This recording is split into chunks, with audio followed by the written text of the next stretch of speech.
Hello everyone, I am Priyanka Gaur. Welcome back to my channel Learning with Pace. Class 6th की Civics का ये है chapter number 3 and the chapter name is What is Government. Government का मतलब होता है सरकार.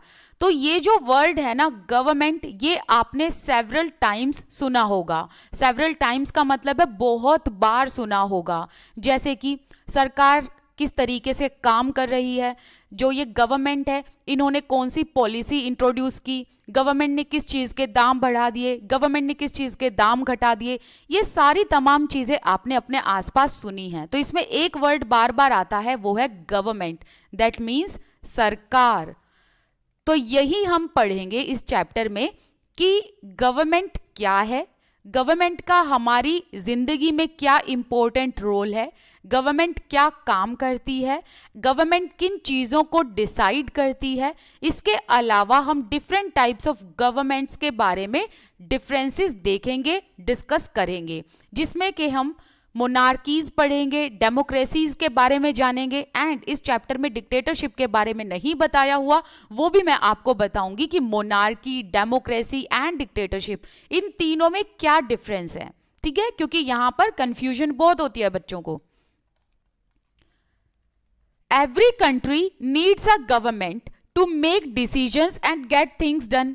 That means कि इस दुनिया में जितने भी देश हैं, हर एक देश को गवर्नमेंट की जरूरत तो होती ही होती है. चाहे वो इंडिया हो, पाकिस्तान हो, चाइना हो, अमेरिका हो, हर एक कंट्री को गवर्नमेंट की जरूरत तो होती ही होती है. अब क्वेश्चन ये आता है, हर देश को गवर्नमेंट की जरूरत क्यों होती है? ताकि डिसीजंस लिए जा सकें, जो इंपॉर्टेंट निर्णय है वो लिए जा सके, and get things done. That means time पर काम कंप्लीट हो. अब क्वेश्चन आगे ये आता है, किस तरीके के डिसीजन लिए जाते हैं गवर्नमेंट के द्वारा. सो गवर्नमेंट के द्वारा जितने भी डिसीजन लिए जाते हैं ना, वो वहां पर रहने वाले लोगों के बेनिफिट के लिए ही होते हैं. ठीक है, लोगों के हित के लिए ही होते हैं. जैसे कि where to build roads and school, सड़कें कहाँ बनाई जाएंगी, स्कूल्स कहाँ बनाए जाएंगे, स्कूल्स कितने होने चाहिए. ठीक है, how to reduce the price of onions when they get too expensive. अगर किसी चीज के दाम बढ़ गए हों, जैसे कि सपोज करो अनियन के, प्याज के अगर दाम बढ़ गए हैं, प्याज ज्यादा एक्सपेंसिव हो गए हैं, तो उसके प्राइस को किस तरीके से रिड्यूस किया जाएगा, किस तरीके से कम किया जाएगा. सो दैट मीन्स इन्फ्लेशन को, इन्फ्लेशन का मतलब होता है महंगाई, इन्फ्लेशन को कैसे जो है रिमूव किया जाए, उसका भी निर्णय गवर्नमेंट के द्वारा लिया जाता है कि जो ये महंगाई हो रही है इसको कैसे नीचे लाया जाए. Government also find the ways to increase the supply of electricity. Government जो है तरह तरह के वेज, तरह तरह के रास्ते निकालती है कि किस तरीके से देश के हर एक कोने में, हर एक गली, हर एक नुक्कड़ एरिया में सभी को इलेक्ट्रिसिटी मिले. तो इलेक्ट्रिसिटी की सप्लाई को इंक्रीज करने का काम भी गवर्नमेंट के द्वारा किया जाता है. तो हुए ना बहुत सारे इंपॉर्टेंट डिसीजंस. इसके अलावा हर एक देश में तरह तरह के सोशल इश्यूज होते हैं. इन सोशल इश्यूज पर एक्शन भी गवर्नमेंट के द्वारा लिया जाता है. For example several programmes to help the poor. तो जो पुअर लोग हैं, जो गरीब लोग हैं, उनको अपॉर्चुनिटी मिले, उनको भी मेन स्ट्रीम में लाया जाए, इसके लिए गवर्नमेंट तरह तरह के प्रोग्राम एंड तरह तरह की पॉलिसीज को इंट्रोड्यूस करती है.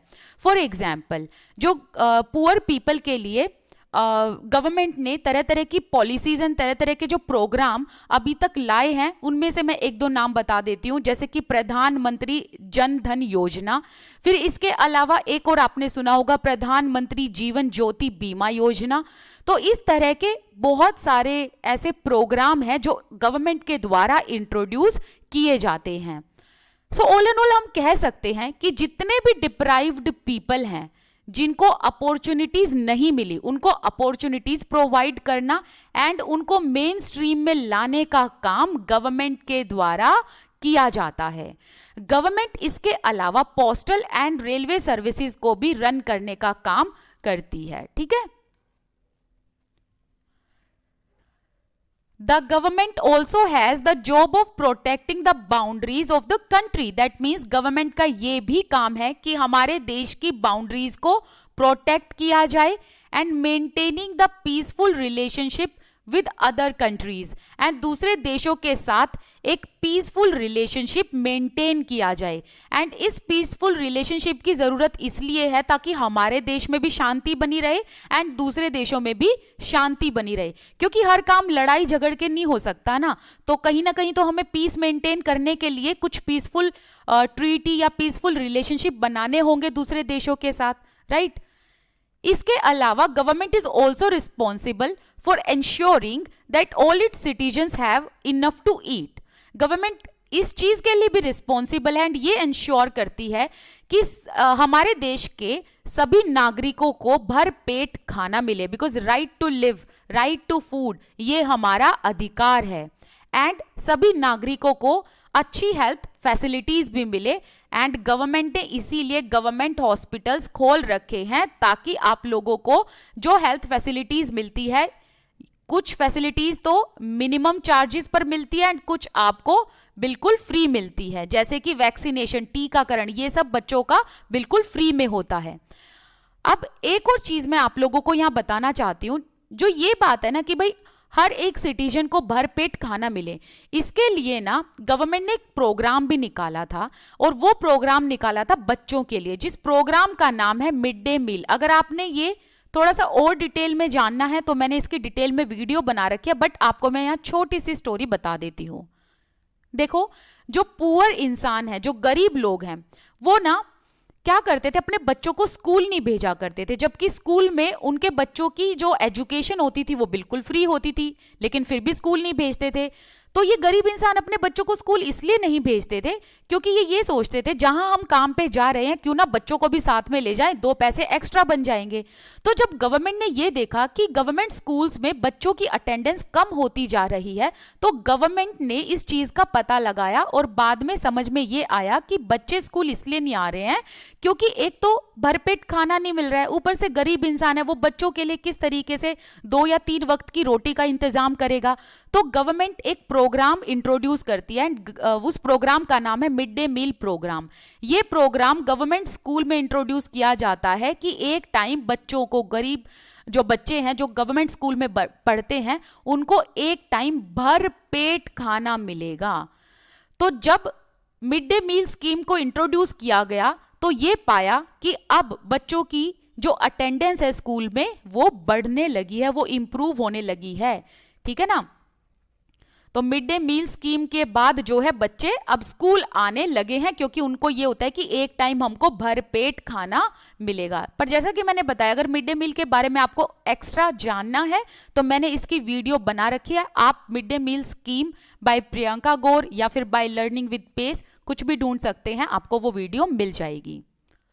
अगर कहीं पर नेचुरल डिजास्टर आए जैसे कि सुनामी एंड अर्थक्वेक या कहीं पर लैंडस्लाइड हुआ हो, एंड इस डिजास्टर की वजह से बहुत सारे लोग अगर अफेक्टेड हुए हो, बहुत सारे लोगों का अगर नुकसान हुआ हो, तो उनके लिए गवर्नमेंट कुछ एड एंड असिस्टेंट को ऑर्गेनाइज करती है, उन लोगों की हेल्प करती है। एड का मतलब होता है हेल्प करना, जैसे कि ऐसे लोगों को शेल्टर प्रोवाइड किया जाता है, इसके अलावा इनको रेस्क्यू किया जाता है, इसके अलावा इनको फूड प्रोवाइड किया जाता है। अगर कहीं पर डिस्प्यूट हो या किसी ने कोई क्राइम कमिट कर दिया हो तो वो लोग कोर्ट जाते हैं, एंड कोर्ट भी किसका पार्ट है, गवर्नमेंट का ही पार्ट है। कोर्ट को हिंदी में कहा जाता है न्यायालय, तो न्यायालय भी सरकार का ही पार्ट है। Perhaps you are wondering how government managed to do all this। अब आप ये सोच रहे होगे इतने सारे इंपॉर्टेंट डिसीजंस गवर्नमेंट के द्वारा कैसे लिए जाते हैं, किस तरीके से गवर्नमेंट इतने सारी चीजों को मैनेज करती है, एंड ये नेसेसरी क्यों है। जैसे कि फॉर एग्जाम्पल, अगर कहीं पर काफी सारे ह्यूमन बींग्स काम कर रहे हैं, काफी सारे लोग काम कर रहे हैं, एक साथ काम कर रहे हैं, तो वहां पर भी हमें ऑर्गेनाइज करने के लिए कुछ ना कुछ रूल बनाने पड़ेंगे, कुछ ना कुछ डिसीजंस लेने पड़ेंगे ताकि सभी लोग ढंग से एंड टाइम पर काम कर पाए, ठीक है। आगे इसी का आगे कंटिन्यूएशन दे रखा है, एक सेकेंड। एंड ये जो रूल्स हैं ये सभी लोगों पर ही अप्लाई होते हैं। फॉर एग्जाम्पल, जैसे कि एग्जाम्पल के तौर पर यहां क्या बताया है, there is a need to control resources and protect the territory of a country.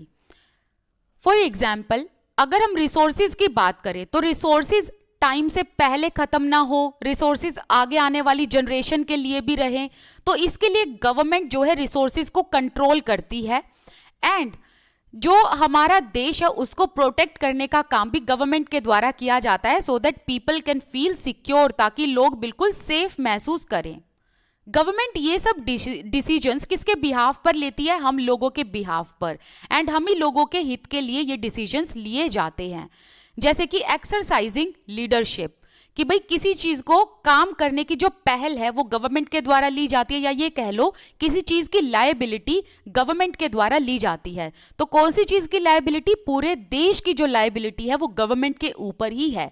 Government decisions जितने भी लेती है वो हम लोगों के हित में ही होते हैं एंड गवर्नमेंट इन सभी रूल्स को, डिसीजंस को हम सब पर जो है अप्लाई करती है. हम सब पर ये सारे के सारे नियम, कानून, रूल, रेगुलेशन सब पर इम्प्लीमेंट होते हैं.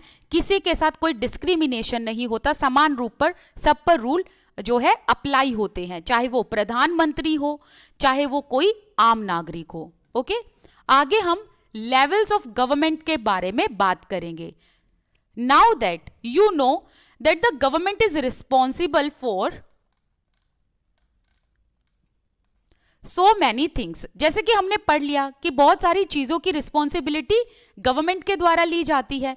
अच्छा, यहां पर कुछ एग्जाम्पल भी दिए गए हैं. देखो, जैसे कि ये है सुप्रीम कोर्ट, ये है भारत पेट्रोलियम एंड ये है इंडियन रेलवेज. ये किसके एग्जाम्पल हैं? These are some example of institutions जो कि गवर्नमेंट का पार्ट है. तो ये तीनों ही किसका पार्ट है? सरकार का पार्ट है.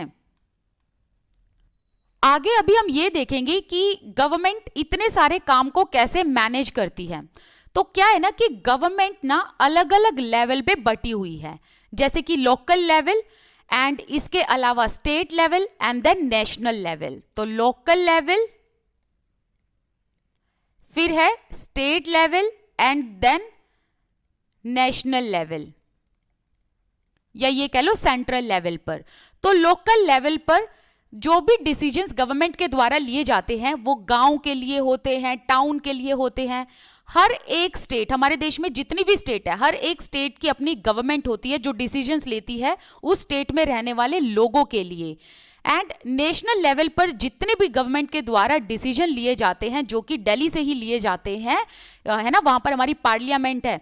तो ये जो डिसीजंस होते हैं ना, ये पूरे देश पर अप्लाई होते हैं. Okay, the local level means in your village, town और लोकेलिटी. तो लोकल लेवल पर, जो लोकल लेवल पर गवर्नमेंट होती है, जैसे कि ग्राम पंचायत हो गई, वो कहां पर होती है? विलेज में होती है, टाउन में, कस्बे में होती है, आपकी लोकेलिटी में होती है. अगर हम स्टेट लेवल की बात करें, it would mean that which covers an entire state. तो स्टेट लेवल पर एंटायर स्टेट जो है वो आएगा, जैसे कि हरियाणा हो गया, असम हो गया. ठीक है, तो हरियाणा में जो डिसीजंस लिए जाएंगे वो सभी हरियाणा के लोगों पर अप्लाई होंगे. असम में जो डिसीजन लिए जाएंगे स्टेट गवर्नमेंट के द्वारा वो असम के लोगों पर ही अप्लाई होंगे. वेयर एज अगर हम नेशनल लेवल की बात करें, it relates to the entire country. ये सभी देश पर ही अप्लाई होते हैं. जो यहाँ पर नेशनल लेवल पर गवर्नमेंट के द्वारा डिसीजन लिए जाते हैं ना, वो सारे के सारे लोगों पर अप्लाई होते हैं, जितने भी देश में तमाम लोग हैं. आगे इस बुक में हम बहुत सारी चीजें ऐसे पढ़ेंगे गवर्नमेंट के बारे में कि लोकल लेवल पर गवर्नमेंट कैसे काम करती है, कैसे फंक्शन करती है. When you will go into next few classes you will learn how government function at the state and central level. तो अभी यहाँ पर 6th क्लास में आप लोगों को सिर्फ और सिर्फ लोकल लेवल ऑफ गवर्नमेंट के बारे में बताया जाएगा. फिर आगे 7th में, 8th में एंड इनफैक्ट आप 9th में जाकर फिर पढ़ोगे किस तरीके से state, central and international level पर गवर्नमेंट डिसीजंस लेती है, काम करती है. ठीक है,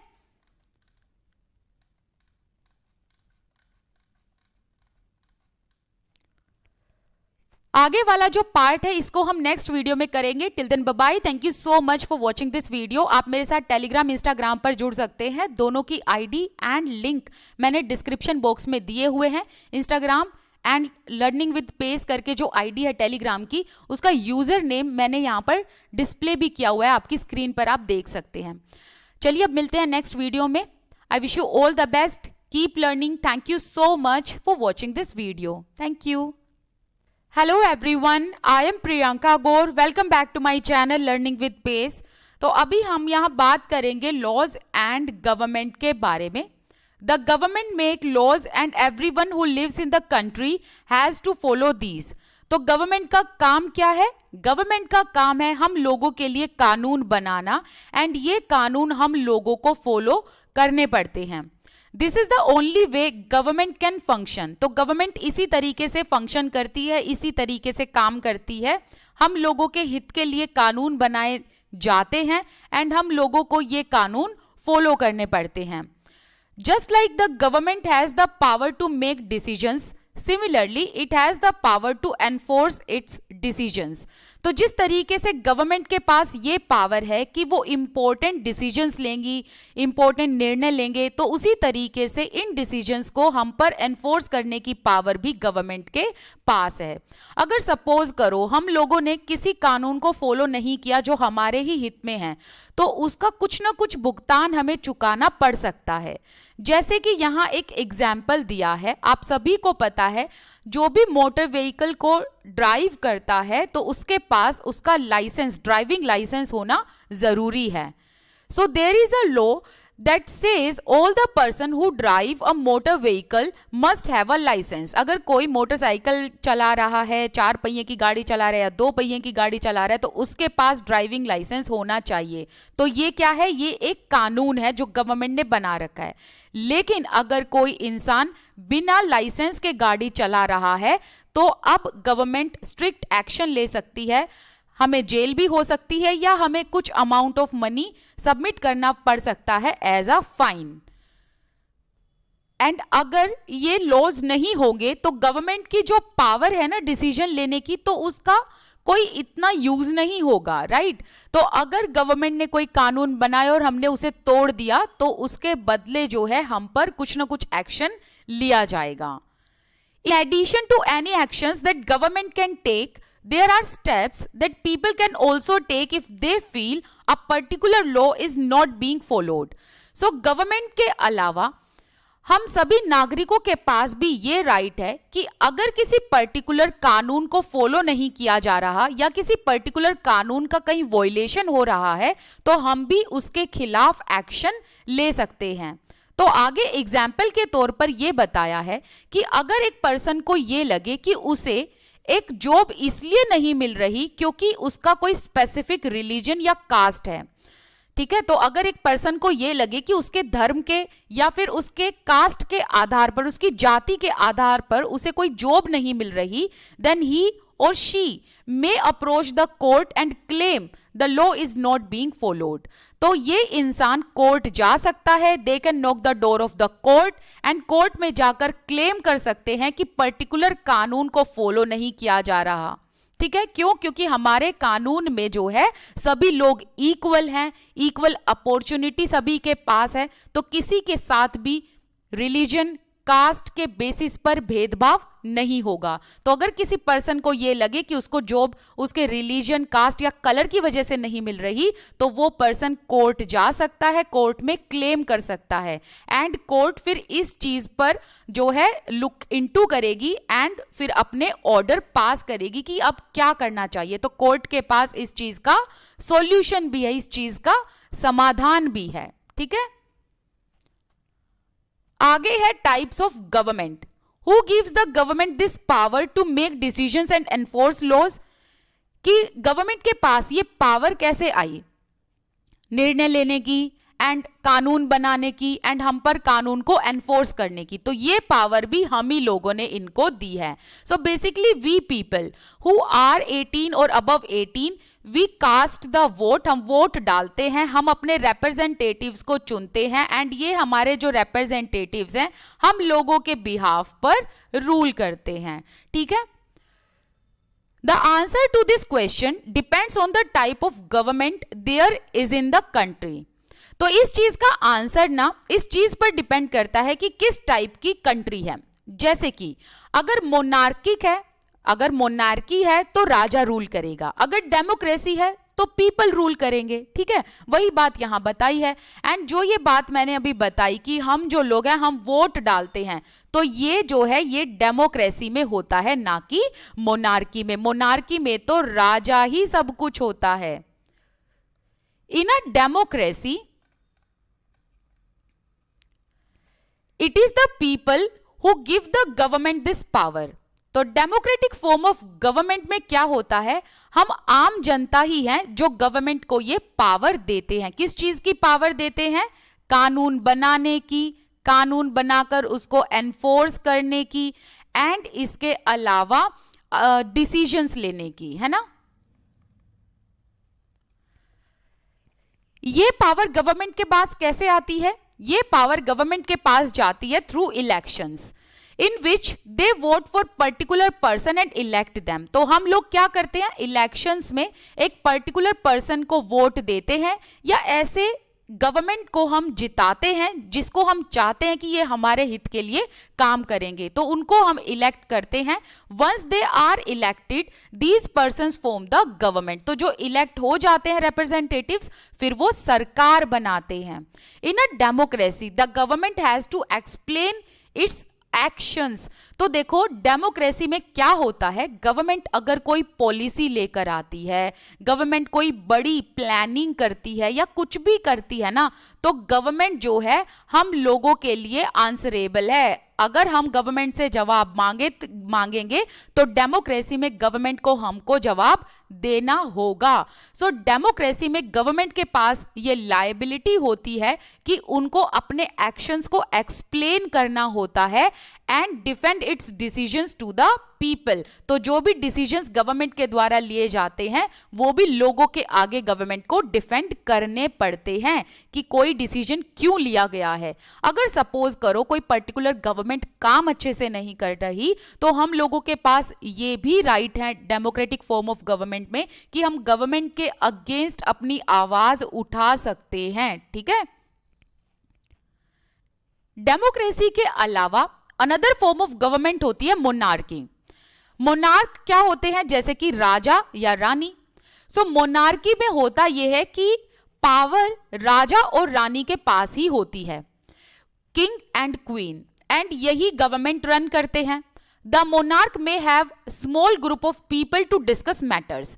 हालांकि लास्ट निर्णय, लास्ट डिसीजन राजा का ही होता है, लेकिन राजा के दरबार में कुछ एक लोग होते हैं जिनके साथ ये कुछ मैटर को डिस्कस करता है, लेकिन लास्ट में जो फाइनल डिसीजन होता है वो सिर्फ राजा के पास ही होता है। सो फाइनल डिसीजन किसके पास होता है? मोनार्की में मोनार्क के पास होता है, राजा के पास होता है। लेकिन डेमोक्रेसी की अगर हम बात करें तो डेमोक्रेसी में ऐसा नहीं है। डेमोक्रेसी में जो डिसीजन है, जो बेसिकली जो डिसीजन लिया जाता है वो उस सरकार के द्वारा लिया जाता है जो हमने इलेक्ट की हुई होती है, और अगर ये गवर्नमेंट ढंग से काम नहीं करती तो हम नेक्स्ट इलेक्शन में इसको रिप्लेस कर देते हैं एंड दूसरी गवर्नमेंट को चुन लेते हैं, simple. So unlike in democracy, kings and queens do not have to explain their actions and defend the decision they take। अगर राजा रानी ने कोई निर्णय ले लिया, कोई एक्शन ले लिया, तो इनको ना ये चीज एक्सप्लेन करने की जरूरत नहीं होती अपनी जनता के आगे, ठीक है। लेकिन डेमोक्रेसी में ऐसे काम नहीं चलता। डेमोक्रेसी में तो सारे के सारी चीजें आपको एक्सप्लेन करनी पड़ती हैं। तो यहां पर मैं इसको थोड़ा सा और डिटेल में समझा देती हूं। देखो यहां पर मैं लिख देती हूं मोनार्की एंड यहां पर डेमोक्रेसी। मोनार्की में क्या होता है? राजा रानी यही रूल करते हैं, जिनको हम मोनार्क कहते हैं, ठीक है, किंग एंड क्वीन, ओके।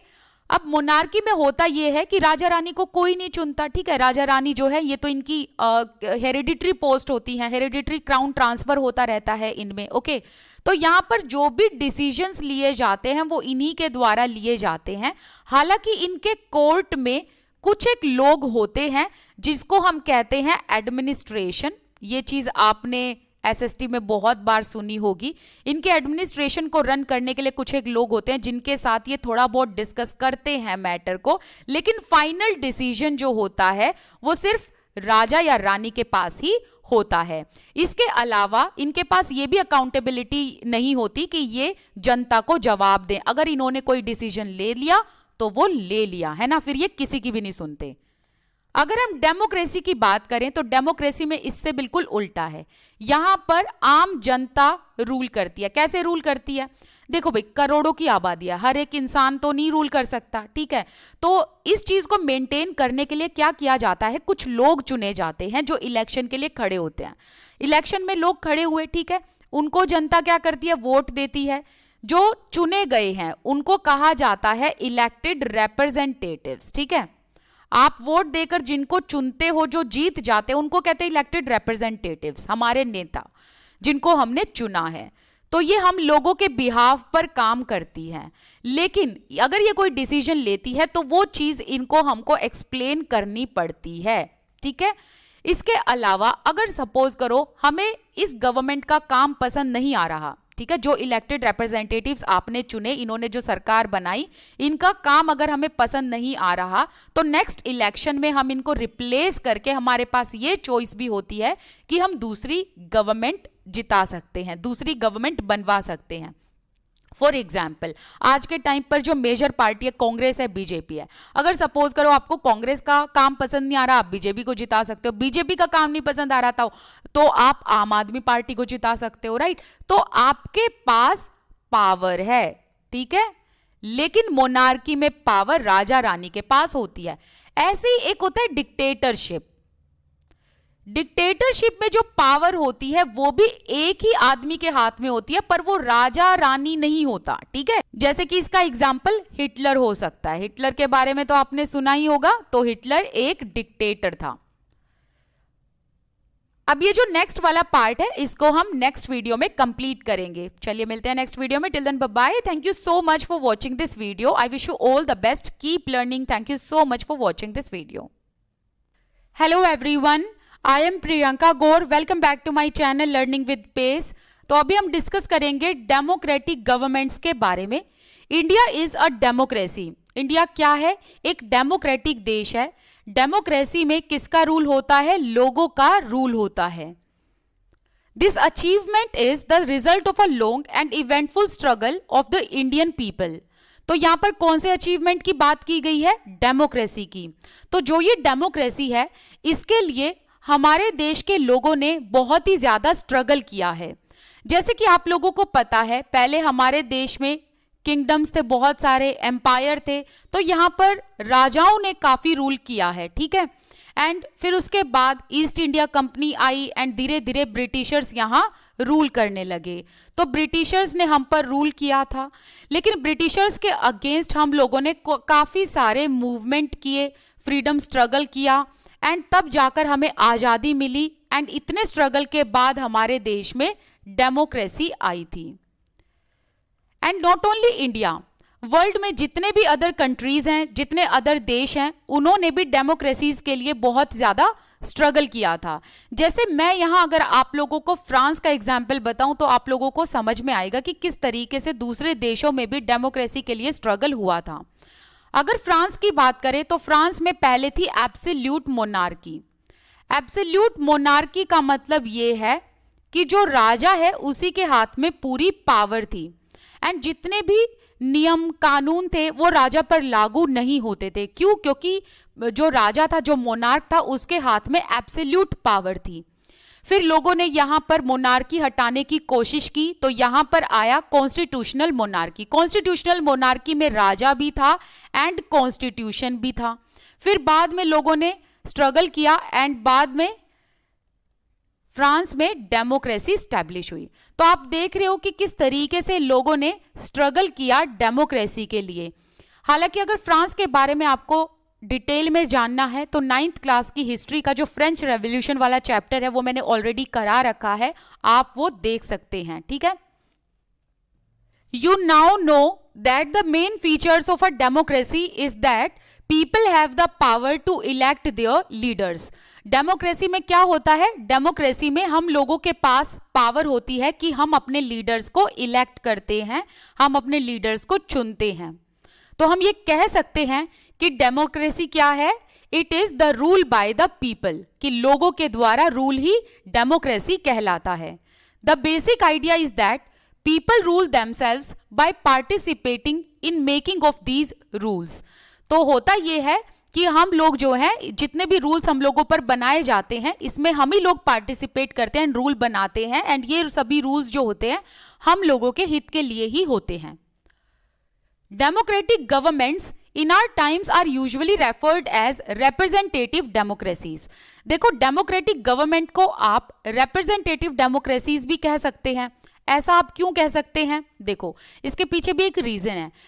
हम क्या करते हैं, हम ना इलेक्शंस में उन सभी लोगों को वोट देते हैं, उन सभी लीडर्स को वोट देते हैं जिनको हम चाहते हैं कि इनकी सरकार आए, इनकी सरकार जीते। जैसे कि एक तरफ बीजेपी है, कांग्रेस है, आम आदमी पार्टी है, तो कुछ बीजेपी को देंगे, कुछ कांग्रेस को देंगे, कुछ आम आदमी पार्टी को देंगे, ठीक है। तो जो पार्टी जीत गई, ठीक है, उसे हम कहेंगे इलेक्टेड रिप्रेजेंटेटिव्स। जो नेता जीत गए उनको हम कहेंगे इलेक्टेड रिप्रेजेंटेटिव्स। तो ये जो इलेक्टेड रिप्रेजेंटेटिव्स हैं, जो जीत गए हैं, ये अब सरकार बनाएंगे, है ना। तो इसीलिए ये रिप्रेजेंटेटिव्स जो सरकार बनाएंगे डेमोक्रेसी में, इनको किसने चुना है? लोगों ने चुना है। तो हम रिप्रेजेंटेटिव डेमोक्रेसी भी कह के बुला सकते हैं। इन रिप्रेजेंटेटिव डेमोक्रेसीज में क्या होता है? People do not participate directly but instead choose there representatives through an election process. तो यहां यह कहा गया है कि इतनी करोड़ों की आबादी में हर एक इंसान तो रूल नहीं कर सकता। चलिए एक एग्जाम्पल दे देती हूं मैं आप लोगों को। आपकी क्लास में या आप कॉलेज में हो या आप जो भी तैयारी कर रहे हो कॉम्पिटिटिव एग्जाम की, तो जो ग्रुप होता है, क्या उसमें सभी लोग मॉनिटर होते हैं? नहीं ना, सिर्फ एक या दो लोगों को मॉनिटर बनाया जाता है सब लोगों को मेंटेन करने के लिए, क्लास को ऑर्गेनाइज करने के लिए। सो इन द सेम वे, इतना बड़ा देश, इतनी सारी आबादी, तो सभी लोग तो रूल नहीं कर सकते। तो हम क्या करते हैं, अपने बिहाफ पर लोगों को चुनते हैं जिनको हम कहते हैं रिप्रेजेंटेटिव्स। एंड ये जो रिप्रेजेंटेटिव्स हैं फिर ये सरकार बनाते हैं। इन रिप्रेजेंटेटिव्स को चुना जाता है इलेक्शन प्रोसेस से। These representatives meet and make important decisions. तो ये जो हमारे नेता होते हैं फिर ये सरकार बनाते हैं एंड देन इंपॉर्टेंट डिसीजन लेते हैं एंटायर पॉपुलेशन के लिए, एंटायर नेशन के लिए। These days, a government cannot call itself democratic until it allows what is known as universal adult franchise। देखो, यूनिवर्सल एडल्ट फ्रेंचाइज के बिना तो डेमोक्रेसी कंप्लीट ही नहीं होती है, ठीक है। तो हम किसी भी देश को डेमोक्रेटिक तब तक नहीं कह सकते जब तक वहां पर यूनिवर्सल एडल्ट फ्रेंचाइज ना हो। यूनिवर्सल एडल्ट फ्रेंचाइज का मतलब ये है सभी के पास वोट देने का अधिकार है, राइट टू वोट। लेकिन एज कितनी होनी चाहिए? 18 और 18 अबव, ठीक है। 18, आपकी उम्र अगर 18 या 18 से अबव है तो आपके पास वोट देने का अधिकार है। चाहे आप किसी भी जेंडर से बिलोंग करते हैं, चाहे आप आदमी हो, औरत हो, कोई भी हो, आप सभी को वोट देने का अधिकार है। आप अमीर हो, गरीब हो, एजुकेटेड हो, अनएजुकेटेड हो, किसी के साथ कोई डिस्क्रिमिनेशन नहीं किया जाता। सो यूनिवर्सल एडल्ट फ्रेंचाइज ये क्लेम करता है whosoever is 18 or above 18 has the right to cast the vote। This means that all the adults in the country are allowed to vote। तो इसका मतलब ये हुआ कि यूनिवर्सल एडल्ट फ्रेंचाइज ये क्लेम करता है कि जितने भी एडल्ट्स हैं उनको वोट देने का अधिकार है। तो ये जो आगे वाला पार्ट है ना, ये आपको तभी समझ में आएगा जब आप ऊपर दिया हुआ बॉक्स को कंप्लीट कर लोगे। तो यहां पर जो ये बताया हुआ है ये वाला पार्ट, इसको पहले कंप्लीट करते हैं और फिर आगे हम कंटिन्यू करेंगे, क्योंकि आपको तभी वो चीज समझ में आएगी, क्योंकि वो चीज यहां से इस बॉक्स से रिलेटेड है। Nowhere in the world have government willingly shared the power। अभी तक गवर्नमेंट ने कभी भी विलिंगली अपनी पावर को शेयर नहीं किया। अगर हम all over Europe and USA की बात करें तो वहां पर विमेन एंड पुअर पीपल इस चीज के लिए फाइट कर रहे थे कि उनका भी गवर्नमेंट में पार्टिसिपेशन हो। दैट मीन्स कि यूरोप एंड यूएसए में वोट देने का अधिकार ना तो विमेन को था ना पुअर पीपल को था। तो अब आपके माइंड में क्वेश्चन ये आएगा, तो फिर वोट देने का अधिकार था किसके पास? उन लोगों के पास जिनके पास प्रॉपर्टी है एंड जो एजुकेटेड मैन हैं सिर्फ वही वोट दे सकते थे। तो अब विमेन एंड पुअर पीपल ने इस चीज के लिए स्ट्रगल किया, फाइट की कि इनको भी गवर्नमेंट में पार्टिसिपेशन मिले, इनको भी वोट देने का अधिकार हो एंड इलेक्शन में खड़े होने का अधिकार हो। Women struggle to vote got strengthened during the first world war. First world war कब हुआ था? 1914 में, एंड कब तक चला था? 1918 तक। तो फर्स्ट वर्ल्ड वॉर के टाइम पर जो ये विमेन का स्ट्रगल टू वोट चल रहा था ये और ज्यादा स्ट्रेंथन अप हो चुका था। इस मूवमेंट को किस नाम से जाना जाता है? Women's suffrage movement. सफरेज का मतलब क्या होता है? इसका मतलब होता है राइट टू वोट, वोट देने का अधिकार। तो ये यूएसए में एंड यूरोप में हुआ था। क्या हुआ था? Women suffrage movement. सफरेज का मतलब होता है राइट टू वोट। तो विमेन ने जो है इस तरीके से स्ट्रगल किया वोट का अधिकार पाने के लिए। During the war many man were away fighting.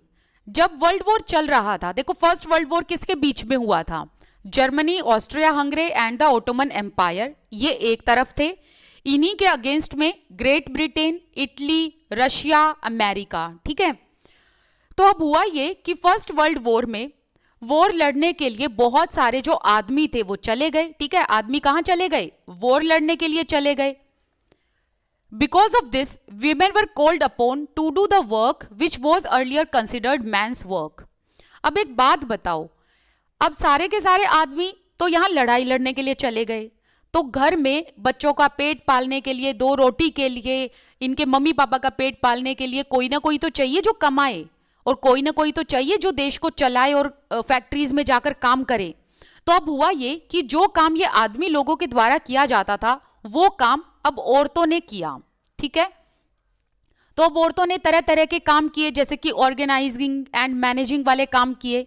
तो जब लोगों ने ये देखा कि विमेन जो है वो सारे के सारे काम कर पा रही है, तो उनके दिमाग में ये आया कि उन्होंने कितनी स्टीरियोटिपिकल थिंकिंग बना रखी थी कि विमेन ये काम नहीं कर सकती, विमेन वो काम नहीं कर सकती। बट जब उन्होंने ये देखा कि विमेन वो सारे काम कर पा रही है जो आदमी किया करते हैं, तो उनके दिमाग से ये गलत धारणाएं हट गई, ये स्टीरियोटिपिकल थिंकिंग उनकी रिमूव हो गई, और उनको ये लगा कि विमेन भी सारे काम करने के कैपेबल है, योग्य है।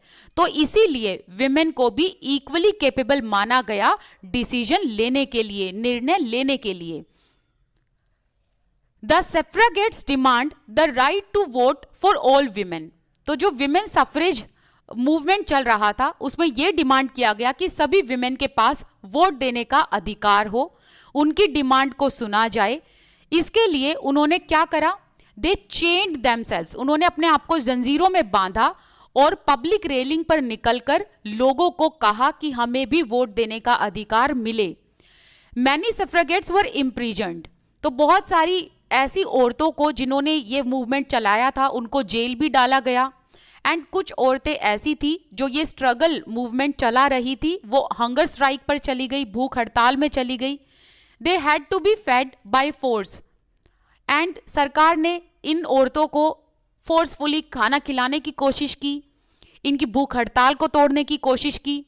लेकिन एट लास्ट जीत किसकी हुई? विमेन की हुई, क्योंकि अमेरिका में women got the right to vote in 1920। America में विमेन को वोट देने का अधिकार कब मिल गया था? 1920 में।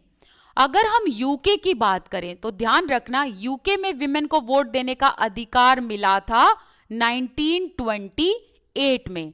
ओके, तो ये चीज बहुत इंपॉर्टेंट है जो आप ध्यान रखेंगे कि अमेरिका में विमेन को वोट देने का अधिकार 1920 में मिला, एंड यूके की अगर हम बात करें तो यूके में वोट देने का अधिकार 1928 में मिला था विमेन को।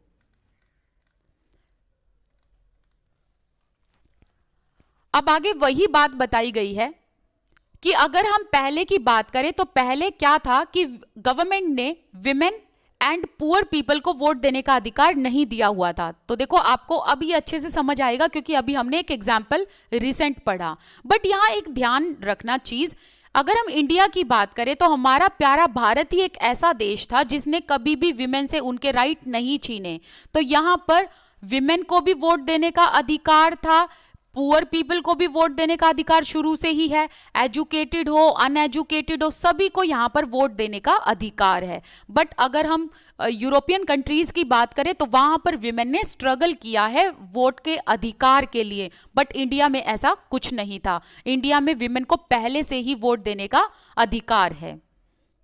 अगर हम यूरोपियन कंट्रीज की बात करें तो वहां की सरकार ने वोट देने का अधिकार उन आदमियों के पास दे रखा था जिसके पास प्रॉपर्टी है एंड जो मैन एजुकेटेड हैं, whereas women, poor people, property less people, uneducated people, इनके पास वोट देने का अधिकार नहीं था।